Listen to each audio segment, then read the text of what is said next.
உங்கள் வீட்டோட roof slab காங்கிரீட்டுக்கு readymix concrete போட போகிறீங்க அப்படின்னா என்னென்ன பாயிண்ட்ஸ்லாம் நோட் பண்ணணும்னு சொல்லிட்டு இந்த வீடியோ சொல்கிறேன், நோட் பண்ணிக்கங்க. ஃபஸ்ட்டு இந்த ரெடிமிக்ஸ் காங்கிரீட் எதனால் யூஸ் பண்ணுறோம், இதோட அட்வான்டேஜ் என்ன அப்படின்னு சொல்லிட்டு பார்த்தீங்க அப்படின்னா டைம் டியூரேஷன் ரொம்ப கம்மி, லேபர் காஸ்ட் ரொம்ப கம்மி, ரொம்ப ஒரு கன்ஜஸ்டான ஏரியாவில் கூட ஈஸியாக வந்து காங்கிரீட் போடலாம். நமக்கு காங்கிரீட்டோட மிக்சிங் வந்து ஃபுல்லி கம்ப்யூட்டரைஸ்ட் அப்படின்றதுனால நமக்கு ப்ராப்பரான மிக்சிங் வந்து கிடைக்கும். நம்ம ரோடு சின்னதாக இருக்குது, வண்டி போகிறதுக்கு கூட இடம் இல்லாத இடத்துல கூட நீங்கள் வந்து பைப் லைன்ஸை கொண்டு போயிட்டு வண்டி லாங்கில் நிப்பாட்டு கூட இந்த காங்கிரீட் வந்து யூஸ் பண்ணலாம். அது மட்டும் இல்லாமல் எவ்வளோ பெரிய லார்ஜ் குவான்டிட்டி ஒரு 2000 3000 ஸ்கொயர் ஃபீட் இருந்தால் கூட ஒரு 2 hours 3 hours வந்து மேக்ஸிமம் வந்து ஃபுல்லாக முடிச்சிடலாம். அதே மாதிரி இந்த வாட்டர் சேகிங் அதிகமாக இருக்க ஏரியாவில் கூட நீங்கள் வந்து அந்த காங்கிரீட்டை கொண்டு போயிட்டு உடனே டம்ப் பண்ணிவிட்டு அந்த ஒர்க் கம்ப்ளீட் பண்ணிட்டு வெளியே வரலாம். அதே மாதிரி நிறைய மல்டி ஸ்டோரி பில்டிங்கில் நீங்கள் காங்கிரீட் கொண்டு போயிட்டு டம்ப் பண்ண முடியாது, அந்த இடத்துல வந்து நீங்கள் ஆர்எம்சி தான் யூஸ் பண்ணி ஆகணும். ஸோ இந்த மாதிரி அட்வான்டேஜ்லாம் இருக்கிறதுனால தான் ஆர்எம்சி ரெடிமிக்ஸ் காங்கிரீட் அப்படின்றது இந்த கன்ஸ்ட்ரக்ஷன் துறையில் ஒரு முக்கியமான பங்கு வகிக்குது. அதே சமயம் நீங்கள் ரெடிமிக்ஸ் காங்கிரீட் தான் அப்படின்னு சொல்லிட்டு முடிவு பண்ணிட்டீங்க அப்படின்னா நான் சொல்கிற இந்த பாயிண்ட்ஸ் மைண்டில் வச்சுட்டு அதுக்கப்புறம் அவங்களை அப்ரோச் பண்ணுங்கள்.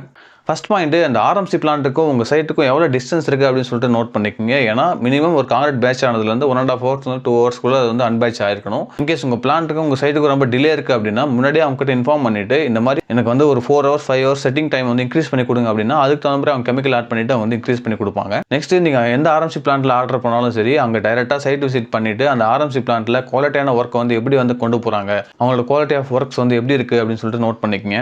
இதை வந்து ஒரு 2-3 பிளான்ட்ஸில் நீங்கள் வந்து பண்ணிவிட்டு அதுக்கப்புறம் நீங்கள் கம்பேர் பண்ணி அப்படின்னா உங்களுக்கு ஒரு ஐடியா கிடைக்கும். காஸ்ட் வைஸ்லையும் குவாலிட்டி வைஸ்லையும் என்னென்ன நமக்கு பெனிஃபிட் இருக்குது அப்படின்னு சொல்லிட்டு கிடைச்சிரும். அதே மாதிரி ஆர்எம்சி ரிவர்ஸ் போட முடியுமான்னு கேட்டிங்கன்னா கண்டிப்பாக முடியும். அவங்க கிட்ட முன்னாடி இன்ஃபார்ம் பண்ணிட்டு ஆர்டர் பேசிஸில் அவங்க வந்து சம்டைம்ஸ் பண்ணி கொடுப்பாங்க. பட் குவான்டிட்டி பொறுத்து அவங்க வந்து காஸ்ட்டும் வந்து இன்க்ரீஸ் ஆகும், அதையும் நீங்கள் நோட் பண்ணிக்கங்க.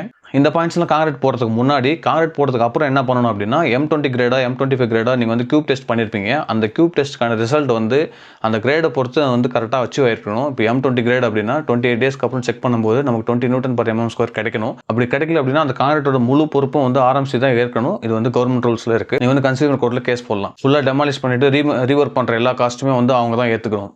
நெக்ஸ்ட் நீங்கள் ரெடிமிக்ஸ் காங்கிரீட் போட்டு முடிச்சதுக்கப்புறம் அப்படியே விட்டுட்டு அடுத்த நாள் வந்து க்யூரிங் பண்ணிக்கலாம் அப்படின்னு சொல்லிட்டு விட்டுட்டு போகக்கூடாது. ஏன் அப்படின்னா அதில் வந்து நிறைய கிராக்ஸ் வந்து கிரியேட் ஆகும். ஏன்னா ஆர்எம்சி காங்கிரீட் அப்படின்றதுனால. ஏன் அப்படின்னா நிறைய ஹீட்டில் 1.5 hours 1 hours வந்து ரொட்டேட் ஆகிட்டே வருது இல்லையா, உள்ளே வந்து நிறைய இன்டர்னல் ஹீட் வந்து கிரியேட் ஆயிருக்கும். அந்த ஹீட்டை வந்து சடனாக வந்து அவுட்டரில் டம்ப் பண்ணுறோம் இல்லையா, நம்ம ஒரு 2 hours 3 hours ஓவரால் காங்கிரீட் ஃபுல்லாக முடிச்சிடுறோம். ஸோ அதனால் அது உள்ள ஹீட் இருக்கும், கண்டிப்பாக அது வெளியே வர ட்ரை பண்ணும்போது வந்து வெடி போகிறோம். ஸோ இதை வந்து நம்ம வந்து ஒரு காங்கிரீட் போட்டு முடிச்ச ஒரு 2 hours 3 hours நீங்கள் அதாவது கால் போய் வச்சிங்க அப்படின்னா உள்ளே போகிற அளவுக்கு ஒரு செட்டிங் காங்கிரீட் செட் ஆகிருக்கும். அந்த ஸ்டேஜில் உள்ளே போயிட்டு நீங்கள் வந்து அதை வந்து கீழே விட்டே இருக்கணும் மேலே. அதே மாதிரி தண்ணி ஸ்ப்ரே பண்ணிட்டே இருந்தீங்க அப்படின்னா இந்த ஹீட் வந்து ரெடியூஸ் ஆகிடும். அதே மாதிரி இந்த ஆர்எம்சி காங்கிரீட்டுக்கு வந்து க்யூரிங் வந்து கொஞ்சம் முன்னாடியே ஸ்டார்ட் பண்ணிவிடுங்க. ஒரு 12 hours முன்னாடியே வந்து ஸ்டார்ட் பண்ணிட்டீங்க அப்படின்னா பெட்டர் ரிசல்ட் கிடைக்கும். ஸோ இந்த பாயிண்ட்ஸ்லாம் உங்களுக்கு யூஸ்ஃபுல்லாக இருக்கும்னு நினைக்கிறேன். நிறைய பேருக்கு ஷேர் பண்ணுங்கள். மீண்டும் சந்திக்கலாம். நன்றி.